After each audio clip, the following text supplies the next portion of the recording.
Hey guys, happy Friday. So today we are going to outline an online course. And if you have post-it notes, that would be amazing. You can follow along with me as I do this. Or you can just get a bunch of pieces of paper and rip them up into like squares, kind of post-it note size. So I just think there is so much power in having something tactical. So it's like that hand-brain connection. And one of the hardest parts is just to get into flow state when you're creating your outline. So this is the process that I always start with, and I'll explain a little bit more in a second. If you are joining, leave me a comment. Let me know that you're here. I have a monitor here. I have a computer, camera here, so you can see the temporary wallboard. Wallboard? No. Whiteboard. I was like, what word am I trying to think here? And then also, if you've ever taken an online course, what was the best course they ever taken and why? So I'm going to give you my reasoning of what I think really separates the amateurs from the pros and kind of explain it as we go along here. But I'd love to see your feedback or hear your feedback as well, because I think it's really important to keep learning on what is effective for other people, because I know what I think is effective and what my clients have seen as effective and stats, but I don't know, you guys are really smart, so I trust your opinion. Okay, good. Sounds like people are here. So what I really think separates the pros from the amateurs, I think I mixed it up earlier, amateurs and pros, is when you're creating a course, or why people are willing to pay premium prices for courses versus learning it from a different modality, like on Google for free, or by reading a book, is what separates it, in my opinion, is that when you're reading a book or you're consuming information in a different way, it's more of a passive learning. So you're taking in information, but it's not really with intent for immediate action. Where a course, when someone is willing to give you their hard-earned money, what they're paying for is a result. They want to get from where they are now to where they want to be with less headache and stress than they could do on their own. And so your role as a course creator, as a great course creator, is to expedite that process and incorporate as many tools and strategies as you possibly can to, one, make it faster, but two, also make it easier to getting in the end result. So the only way that's even possible for someone to get the results they're looking for is if they implement it. If they don't take action and they don't implement what it is that you're teaching, there's no way that they're ever in a million years going to get that result. So with that said, I think that having that mindset and having that front and center when you begin outlining a course is like game changing, because it keeps you in that action-oriented mindset versus falling into the trap of just filling a course up with information just for the sake of information, because information is completely worthless. Like, you're completely inundated with it. You can find it on Google for free, way more than you could ever imagine or ever consume if your life depended on it. And implementation and transformation is what those premium prices are going to need in order to command those premium prices. And so the first step, I'll just outline my 5 steps first. I have them written here just to make sure I don't forget. I'm a little scatterbrained right now. But the first step always for me is a mind map brain dump. And this is how I get clarity. I just first get my thoughts out of my head and kind of able to think a little bit clearer, which we'll do today. After that, then I begin to cluster and organize the madness, like all the different randomness that shows up today. And then from there, it's like continuing to refine and iterate. I create a first draft. So it's a first draft of the outline where things are actually broken down into modules and course lessons. And then from there, I review and refine. And this might be where I take things out, or I find that there's gaps and there's more information needed in order to have that customer reach that end result. And then after that, then I get the final outline done. So that's step 5, final outline. And this becomes your project plan, because when you have your final outline done, and you've watched my other videos before, like, you know what is needed for each of those pieces of information or that you're going to create for your course, then you have basically a whole project plan there. Let me grab a book real quick. Like, why do we need a book? I want to show you is my favorite way of explaining what a course, like how to structure a course, is it's just like a book. So if you have a book that isn't like a child's book, typically there are sections within a book, and then there's chapters within a section. So your online course is broken up the same way. Like your modules are like the sections within the book, and then the lessons are like the chapters within that section. So I'm gonna see if you can.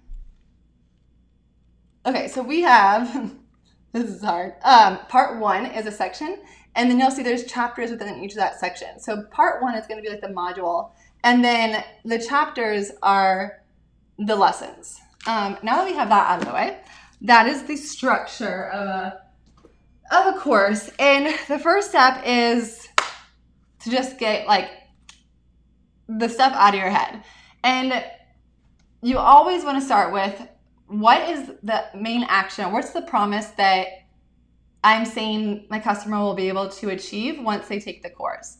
And the one that I'm going to be doing now as an example is that it's going to be a smaller course, a workshop for creating your brand style guide for your online course. And so if I started with the question, what is the main action, or what is the promise that I want, what is the promise that I'm delivering for the course? And it's to have a completed brand style guide for your course by the end of it.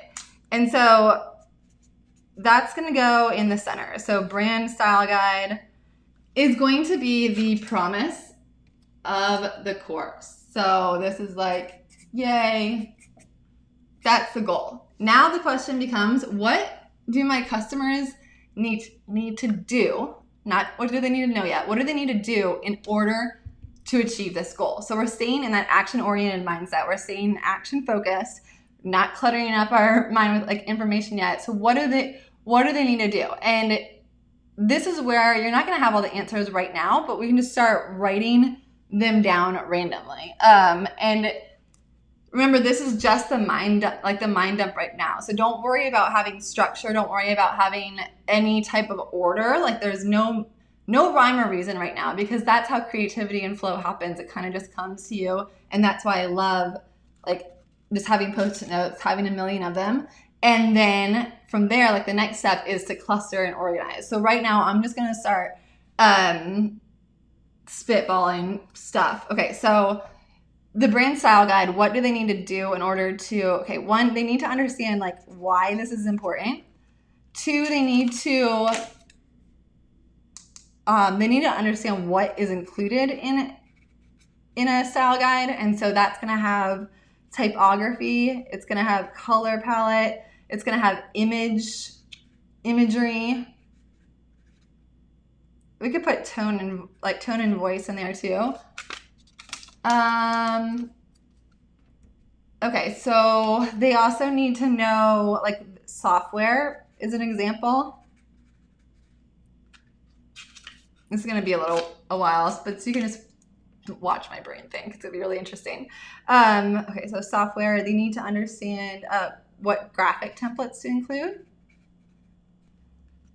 You need to understand what tools to use. InDesign, Sketch, Canva. What else do they need for the brand style guide? Yeah, I know I started doing this before. I should pull it up.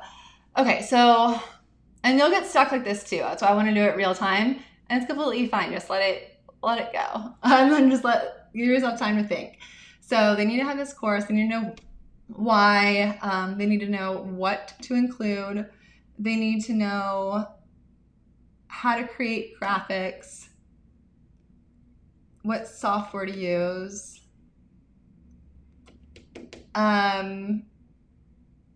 Okay, like how to, so tools for typography. We'll put that there. Usually you'll have a lot more than this, but I don't want to have you just watching me for now. So the next step is after you have each of these, you could have a ton more. I usually do have a lot more. Then kind of start trying to figure out how I want to put it in a linear fashion. And so the main ones at the top are going to be the modules, which are like the sections of the book. So if there was, sometimes it's not always a linear order. Sometimes it's more of a radial, like health and fitness.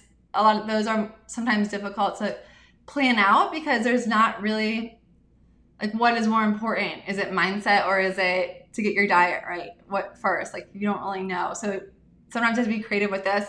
This, I would say there is a much more linear order for it. So like the first thing that I want people to be able to do with this is to, I need them to understand why, like the context behind it of why it is important, how you're going to be using it.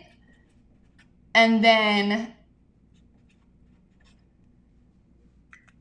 so here I'm also going to put examples. So I want to include a lot of examples of well-designed style guides. So I'll star that, maybe if I can remember to come back to that later. Examples are really powerful in anytime you're teaching, as well as analogies, metaphors, case studies. So I think that's where I would start for module 1 is going to be how. Okay, so understanding why, understanding next what. So what needs to be included in the style guide. So this is where I'm going to have my lessons. As you're kind of going through this, you can continue to add more post-it notes as you go along. So what needs to be included? 1 is going to be, there are going to be the worksheets. 2 is going to be, they need your slide deck for your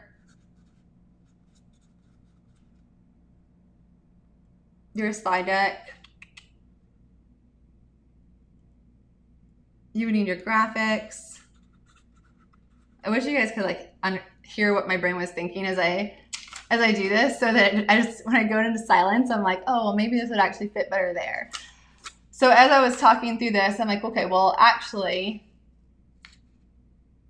module 1, I would change this around because this doesn't need to be a full module in and of itself. So module 1, I'm going to change this to more about context is going to be the module. And so the lesson is going to be the why.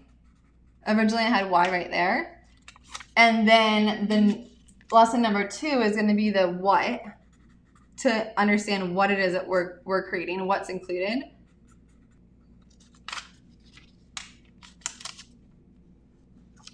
And that I can delete these because we don't need these anymore.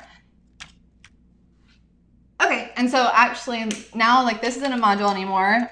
What I'm going to put here instead is not actually it. So the next step of the process, now that I'm thinking it through, is the ideation and inspiration. And so the way that I teach people to create a style guide is to first create a Pinterest board and start building like your ideation list, and using other references to like get ideas on what you want it to be, and then from there you review and refine. Okay, so module 2 now I know is going to be inspiration.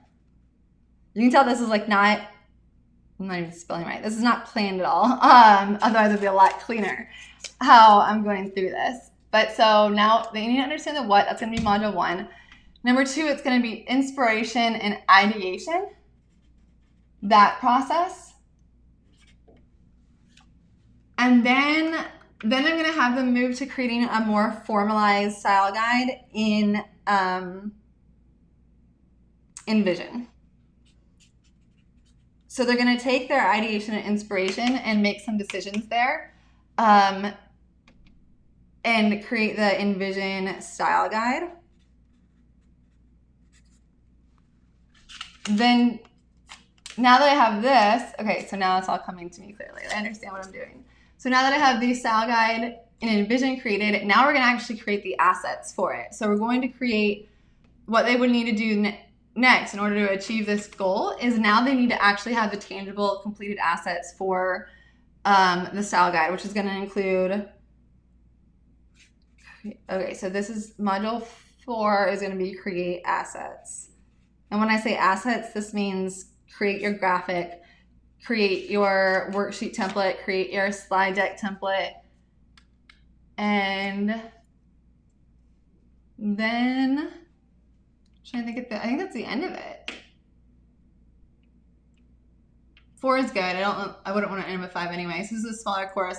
thinking right now I could end with like more of a project plan on how to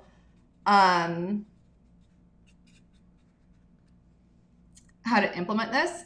But also when you're creating your courses, you always want to create them with the thought of, okay, problems never go away. We don't stop having problems. We just create new ones for ourselves. And so now if we solve the problem if my customer has solved the problem where they have this beautiful brand style guide, what is their new problem?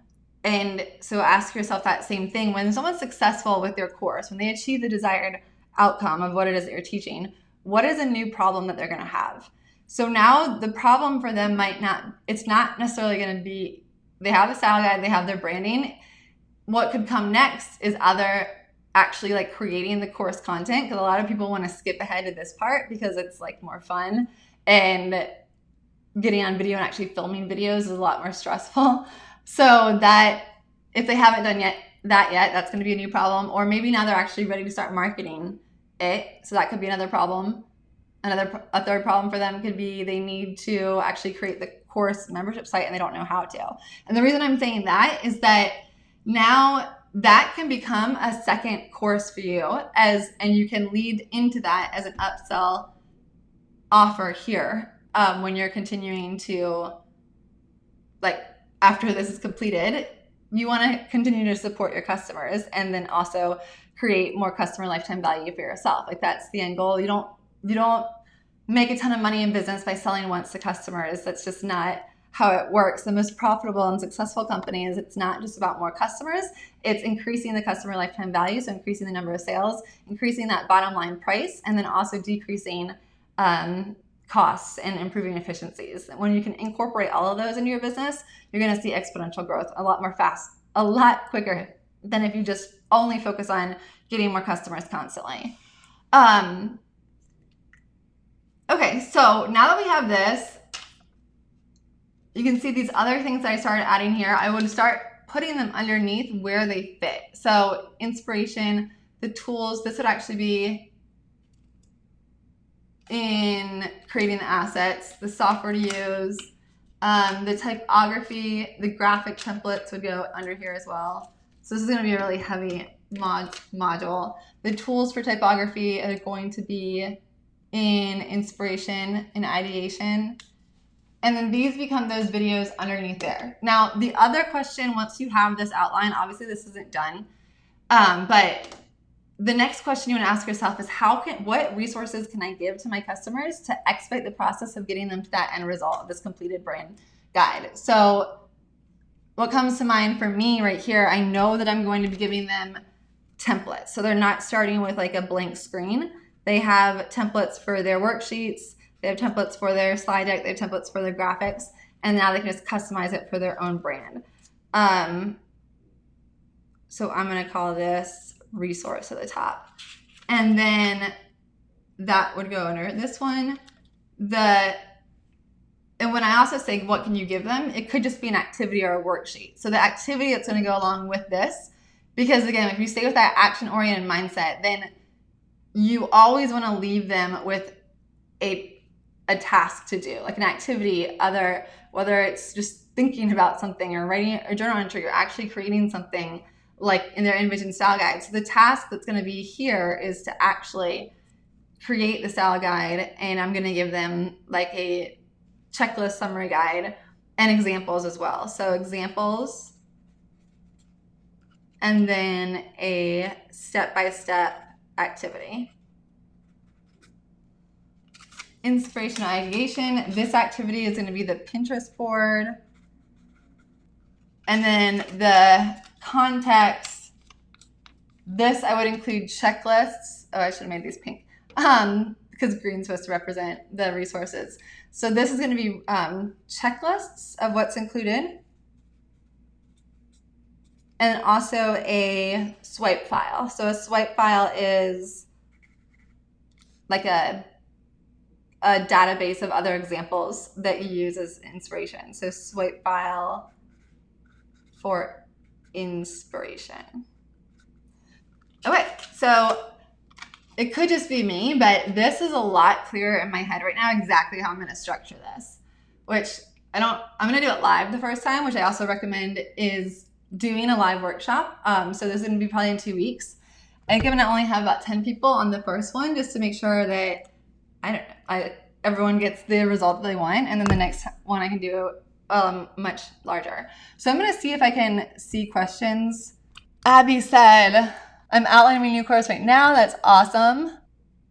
David's here. Brian, great timing. If you guys have any questions before I get off, just add them here. I'm having a little bit hard time scrolling there. And Aura telling you to get up and move. Yeah.